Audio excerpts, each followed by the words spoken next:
ಪ್ರಸಕ್ತ ವರ್ಷ PUC ಫಲಿತಾಂಶ ಉತ್ತರ ಕರ್ನಾಟಕ ಕಲ್ಯಾಣ ಕರ್ನಾಟಕ ಭಾಗದಲ್ಲಿ ಸಾಕಷ್ಟು ಏನದಂದ್ರೆ ಕಳಪೆ ಮಟ್ಟದ ಬಂದದ. ವಿಶೇಷವಾಗಿ ರಾಜ್ಯಾದ್ಯಂತ 134 ಪದವಿ ಪೂರ್ವ ಕಾಲೇಜುಗಳಲ್ಲಿ ಶೂನ್ಯ ಫಲಿತಾಂಶ ಬಂದದ. ಗಡಿ ಜಿಲ್ಲೆ ಬೀದರಲ್ಲಿ 13 ಪದವಿ ಪೂರ್ವ PUC ಕಾಲೇಜಲ್ಲಿ ಟೋಟಲ್ ರಿಸಲ್ಟ್ ಎಲ್ಲ 0-0 ಅಂತ ಹೇಳ್ಬೋದು. ಈ ಬೀದರ್ ಜಿಲ್ಲಾ ಪದವಿ ಪೂರ್ವ ಶಿಕ್ಷಣ ಇಲಾಖೆ ಉಪನಿರ್ದೇಶಕರು ನಮ್ಮ ಜೊತೆ ಇದ್ದಾರೆ. ಸರ್, ಟೋಟಲಿ ಇವತ್ತು ರಾಜ್ಯಾದ್ಯಂತ 134 ಕಾಲೇಜ್ ಬಂದು ನಮ್ಮ ಜಿಲ್ಲೆಯಲ್ಲಿ 13 ಕಾಲೇಜುಗಳು 0 ಬಂದಿವೆ. ಸರ್, ಯಾವ ಕಾಲೇಜುಗಳಿವೆ ಸರ್, ಏನು ಕ್ರಮ ಕೈಗೊಳ್ತಾ ಇದ್ದಾರೆ? ಸರ್, ನಮ್ಮ ಜಿಲ್ಲೆಯಲ್ಲಿ ಸರ್ ಒಟ್ಟಾರೆಯಾಗಿ 13 ಕಾಲೇಜುಗಳು 0% ಬಂದಿದೆ ಸರ್. ಅದರಲ್ಲಿ ಒಂದು ಸರ್ಕಾರಿ ಪದವಿ ಪೂರ್ವ ಕಾಲೇಜ್ ಇದೆ, maker sir, Bhalki taluk maker ಇದೆ ಸರ್. ಆಮೇಲೆ ಏಡೆಡ್ ಕಾಲೇಜು 3 ಅನುದಾನಿತ ಪದವಿ ಪೂರ್ವ ಕಾಲೇಜುಗಳಿವೆ ಸರ್.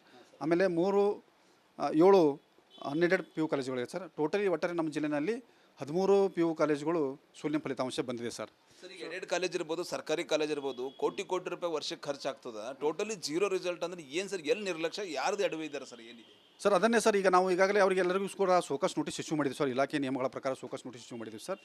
ಸೊ ಆ ಕಾರಣಕ್ಕೆ ನೋಟಿಸನ್ನು ಇಶ್ಯೂ ಮಾಡಿದ್ವಿ. ಅವರ ಕಡೆಯಿಂದ ಉತ್ತರ ಬಂದ ತಕ್ಷಣ ಅದು ಏನಾಗಿದೆ ಅಂತಕ್ಕಂಥದ್ದನ್ನು ಗಮನದಲ್ಲಿಟ್ಟುಕೊಂಡು ಮಾನ್ಯ ನಿರ್ದೇಶಕರ ಗಮನಕ್ಕೆ ತರ್ತೇವೆ ಸರ್.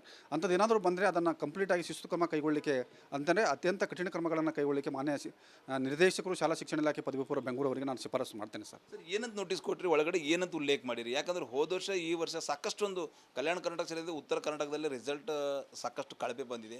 ರಾಜ್ಯದಲ್ಲೇ 134 ಕಾಲೇಜು, ಅದರಲ್ಲಿ ಬೀದರ್ ಒಂದೇ ಜಿಲ್ಲೆಯಲ್ಲಿ 13 ಅಂದ್ರೆ ಭಾಳ ಕಾಲೇಜ್ ಆದವಲ್ಲ ಸರ್? ನಿಜವಾಗ್ಲೂ ಸರ್, ಕಳೆದ ಬಾರಿ ನಾವು 81.69% ಫಲಿತಾಂಶ ಕೊಟ್ಟಿದ್ದೀವಿ ಸರ್. ಈ ಬಾರಿ ನಮಗೆ 67.31 ಫಲಿತಾಂಶ ಬಂದಿದೆ ಸರ್. ನಿಜವಾಗ್ಲೂ ಕೂಡ ಇದು ಅತ್ಯಂತ ಏನಂತೀವಿ ಸರ್, ಖೇದಕರವಾಗಿರ್ತಕ್ಕಂಥ ಸಂಗತಿ. ನಮಗೂ ಕೂಡ ಸಮಾಧಾನ ತಂದಿಲ್ಲ ಸರ್.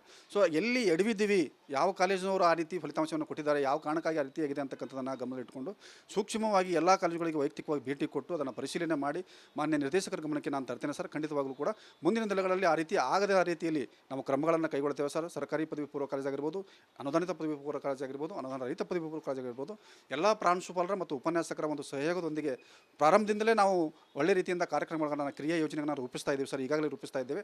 ಜೂನ್ನಿಂದಲೇ ಕೂಡ ನಾವು ಆ ರೀತಿ ಒಂದು ಕಾರ್ಯಕ್ರಮ. ಟೋಟಲಿ ಒಂದು ಸರ್ಕಾರಿ ಅನುದಾನಿತ ಕಾಲೇಜ್ ಒಂದು ವರ್ಷಕ್ಕೆ ಎಷ್ಟು ಬರ್ಬೋದು ಸರ್ ಎಕ್ಸ್ಪೆಂಡಿಚರ್? ಸರ್, ಈಗ ನಾನು ಹೇಳ್ದಂಗೆ ಅಲ್ಲಿ ಮೇಕರ್ನಲ್ಲಿ 2 ಉಪನ್ಯಾಸಕರಿದ್ದಾರೆ ಸರ್.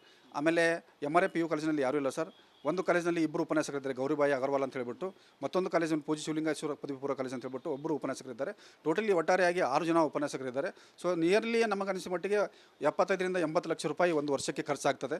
ಸೊ ಈ ರೀತಿ ಸರ್ಕಾರ ಕ್ರಮ ಕೈಗೊಳ್ತೀರಿ ಅಂದ್ರೆ ನೋಟಿಸ್ ಕೊಟ್ಟರೆ ಉತ್ತಮ ಕಾಲೇಜಿನ ಮಾನ್ಯತೆ ರದ್ದು ಮಾಡ್ತೀರಿ, ಏನೊಂದು ಎಚ್ಚರಿಕೆ ಕೊಡ್ತೀರಿ ಕೊನೆಯದಾಗ? ಸರ್, ಈಗ ನಾವು ಅವರಿಗೆ ಮಾನ್ಯ ನಿರ್ದೇಶಕರಿಂದ ನಾವು ಈಗಲೇ ಸೋಕಸ್ ನೋಟಿಸ್ ಇಶ್ಯೂ ಮಾಡಿದ್ದೀವಿ ಸರ್. ಅವ್ರ ಕಡೆಯಿಂದ ಉತ್ತರ ನಿರೀಕ್ಷೆ ಮಾಡ್ತಾ ಇದ್ದೀವಿ. ಉತ್ತರ ಬರ್ತದೆ ಸರ್, ಚಾಟ್ಲಿ ಬರ್ತದೆ.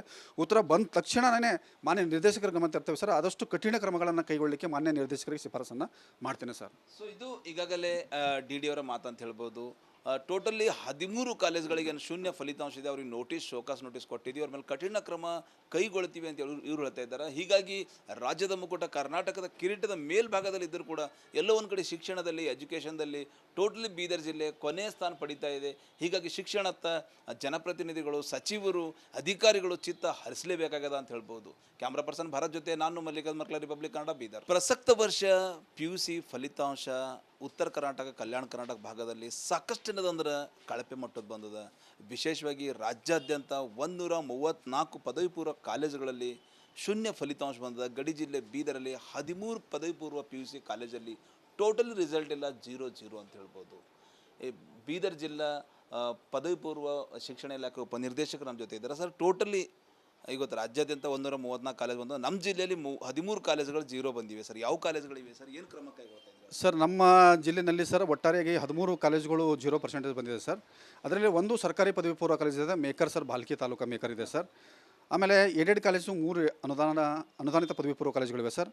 ಆಮೇಲೆ 7 ಅನ್ಎಡೆಡ್ PU ಕಾಲೇಜುಗಳಿವೆ ಸರ್. ಟೋಟಲಿ ಒಟ್ಟಾರೆ ನಮ್ಮ ಜಿಲ್ಲೆಯಲ್ಲಿ 13 PU ಕಾಲೇಜುಗಳು ಶೂನ್ಯ ಫಲಿತಾಂಶ ಬಂದಿದೆ ಸರ್. ಸರ್, ಈಗ ಎಡೆಡ್ ಕಾಲೇಜ್ ಇರ್ಬೋದು, ಸರ್ಕಾರಿ ಕಾಲೇಜ್ ಇರ್ಬೋದು, ಕೋಟಿ ರೂಪಾಯಿ ವರ್ಷಕ್ಕೆ ಖರ್ಚಾಗ್ತದೆ. ಟೋಟಲಿ 0 ರಿಸಲ್ಟ್ ಅಂದ್ರೆ ಏನು ಸರ್? ಎಲ್ಲಿ ನಿರ್ಲಕ್ಷ್ಯ, ಯಾರ್ದು ಅಡವೆ ಇದ್ದಾರೆ ಸರ್, ಏನಿದೆ ಸರ್? ಅದನ್ನೇ ಸರ್, ಈಗ ನಾವು ಈಗಾಗಲೇ ಅವರಿಗೆಲ್ಲರಿಗೂ ಕೂಡ ಸೋಕಸ್ ನೋಟಿಸ್ ಇಶ್ಯೂ ಮಾಡಿದ್ವಿ ಸರ್. ಇಲಾಖೆ ನಿಯಮಗಳ ಪ್ರಕಾರ ಸೋಕಸ್ ನೋಟಿಸ್ ಇಶ್ಯೂ ಮಾಡಿದ್ವಿ ಸರ್. ಸೊ ಆ ಕಾರಣಕ್ಕೆ ನೋಟಿಸನ್ನು ಇಶ್ಯೂ ಮಾಡಿದ್ವಿ. ಅವರ ಕಡೆಯಿಂದ ಉತ್ತರ ಬಂದ ತಕ್ಷಣ ಅದು ಏನಾಗಿದೆ ಅಂತಕ್ಕಂಥದ್ದನ್ನು ಗಮನದಲ್ಲಿಟ್ಟುಕೊಂಡು ಮಾನ್ಯ ನಿರ್ದೇಶಕರ ಗಮನಕ್ಕೆ ತರ್ತೇವೆ ಸರ್. ಅಂಥದ್ದು ಏನಾದರೂ ಬಂದರೆ ಅದನ್ನು ಕಂಪ್ಲೀಟಾಗಿ ಶಿಸ್ತು ಕ್ರಮ ಕೈಗೊಳ್ಳಲಿಕ್ಕೆ ಅಂತಂದರೆ ಅತ್ಯಂತ ಕಠಿಣ ಕ್ರಮಗಳನ್ನು ಕೈಗೊಳ್ಳಲಿಕ್ಕೆ ಮಾನ್ಯ ನಿರ್ದೇಶಕರು ಶಾಲಾ ಶಿಕ್ಷಣ ಇಲಾಖೆ ಪದವಿ ಪೂರ್ವ ಬೆಂಗಳೂರು ಅವರಿಗೆ ನಾನು ಶಿಫಾರಸು ಮಾಡ್ತೇನೆ ಸರ್. ಸರ್ ಏನಂತ ನೋಟಿಸ್ ಕೊಟ್ಟರಿ, ಒಳಗಡೆ ಏನಂತ ಉಲ್ಲೇಖ ಮಾಡಿರಿ? ಯಾಕಂದ್ರೆ ಹೋದ ವರ್ಷ ಈ ವರ್ಷ ಸಾಕಷ್ಟೊಂದು ಕಲ್ಯಾಣ ಕರ್ನಾಟಕ ಸೇರಿದಂತೆ ಉತ್ತರ ಕರ್ನಾಟಕದಲ್ಲಿ ರಿಸಲ್ಟ್ ಸಾಕಷ್ಟು ಕಳಪೆ ಬಂದಿದೆ. ರಾಜ್ಯದಲ್ಲೇ 134 ಕಾಲೇಜು, ಅದರಲ್ಲಿ ಬೀದರ್ ಒಂದೇ ಜಿಲ್ಲೆಯಲ್ಲಿ 13 ಅಂದ್ರೆ ಭಾಳ ಕಾಲೇಜ್ ಆದವಲ್ಲ ಸರ್? ನಿಜವಾಗ್ಲೂ ಸರ್, ಕಳೆದ ಬಾರಿ ನಾವು 81.69% ಫಲಿತಾಂಶ ಕೊಟ್ಟಿದ್ದೀವಿ ಸರ್. ಈ ಬಾರಿ ನಮಗೆ 67.31 ಫಲಿತಾಂಶ ಬಂದಿದೆ ಸರ್. ನಿಜವಾಗ್ಲೂ ಕೂಡ ಇದು ಅತ್ಯಂತ ಏನಂತೀವಿ ಸರ್, ಖೇದಕರವಾಗಿರ್ತಕ್ಕಂಥ ಸಂಗತಿ, ನಮಗೂ ಕೂಡ ಸಮಾಧಾನ ತಂದಿಲ್ಲ ಸರ್. ಸೊ ಎಲ್ಲಿ ಎಡವಿದ್ದೀವಿ, ಯಾವ ಕಾಲೇಜಿನವರು ಆ ರೀತಿ ಫಲಿತಾಂಶವನ್ನು ಕೊಟ್ಟಿದ್ದಾರೆ, ಯಾವ ಕಾರಣಕ್ಕಾಗಿ ಆ ರೀತಿಯಾಗಿದೆ ಅಂತಕ್ಕಂಥದ್ದನ್ನು ಗಮನದಲ್ಲಿಟ್ಟುಕೊಂಡು ಸೂಕ್ಷ್ಮವಾಗಿ ಎಲ್ಲ ಕಾಲೇಜುಗಳಿಗೆ ವೈಯಕ್ತಿಕವಾಗಿ ಭೇಟಿ ಕೊಟ್ಟು ಅದನ್ನು ಪರಿಶೀಲನೆ ಮಾಡಿ ಮಾನ್ಯ ನಿರ್ದೇಶಕರ ಗಮನಕ್ಕೆ ನಾನು ತರ್ತೇನೆ ಸರ್. ಖಂಡಿತವಾಗಲೂ ಕೂಡ ಮುಂದಿನ ದಿನಗಳಲ್ಲಿ ಆ ರೀತಿ ಆಗದ ರೀತಿಯಲ್ಲಿ ನಾವು ಕ್ರಮಗಳನ್ನು ಕೈಗೊಳ್ತೇವೆ ಸರ್. ಸರ್ಕಾರಿ ಪದವಿ ಪೂರ್ವ ಕಾಲೇಜ್ ಆಗಿರ್ಬೋದು, ಅನುದಾನಿತ ಪದವಿ ಪೂರ್ವ ಕಾಲೇಜ್ ಆಗಿರ್ಬೋದು, ಅನುದಾನ ರಹಿತ ಪದವಿ ಪೂರ್ವ ಕಾಲೇಜ್ ಆಗಿರ್ಬೋದು, ಎಲ್ಲ ಪ್ರಾಂಶುಪಾಲರ ಮತ್ತು ಉಪನ್ಯಾಸಕರ ಒಂದು ಸಹಯೋಗದೊಂದಿಗೆ ಪ್ರಾರಂಭದಿಂದಲೇ ನಾವು ಒಳ್ಳೆ ರೀತಿಯಿಂದ ಕಾರ್ಯಕ್ರಮಗಳನ್ನು, ಕ್ರಿಯಾ ಯೋಜನೆಗಳನ್ನು ರೂಪಿಸ್ತಾ ಇದ್ದೀವಿ ಸರ್. ಈಗಾಗಲೇ ರೂಪಿಸ್ತಾ ಇದ್ದೇವೆ. ಜೂನ್ನಿಂದಲೇ ಕೂಡ ನಾವು ಆ ರೀತಿ ಒಂದು ಕಾರ್ಯಕ್ರಮ. ಟೋಟಲಿ ಒಂದು ಸರ್ಕಾರಿ ಅನುದಾನಿತ ಕಾಲೇಜ್ ಒಂದು ವರ್ಷಕ್ಕೆ ಎಷ್ಟು ಬರ್ಬೋದು ಸರ್ ಎಕ್ಸ್ಪೆಂಡಿಚರ್? ಸರ್ ಈಗ ನಾನು ಹೇಳ್ದಂಗೆ ಅಲ್ಲಿ ಮೇಕರ್ನಲ್ಲಿ 2 ಉಪನ್ಯಾಸಕರಿದ್ದಾರೆ ಸರ್.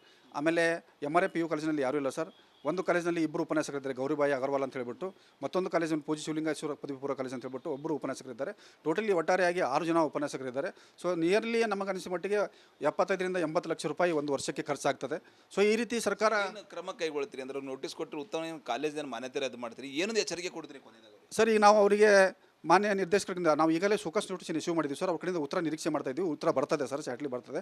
ಉತ್ತರ ಬಂದ ತಕ್ಷಣವೇ ಮಾನ್ಯ ನಿರ್ದೇಶಕರ ಗಮನ ತರ್ತೇವೆ ಸರ್. ಆದಷ್ಟು ಕಠಿಣ ಕ್ರಮಗಳನ್ನು ಕೈಗೊಳ್ಳಲಿಕ್ಕೆ ಮಾನ್ಯ ನಿರ್ದೇಶಕರಿಗೆ ಶಿಫಾರಸನ್ನು ಮಾಡ್ತೇನೆ ಸರ್. ಸೊ ಇದು ಈಗಾಗಲೇ DD ಅವರ ಮಾತಂತ ಹೇಳ್ಬೋದು.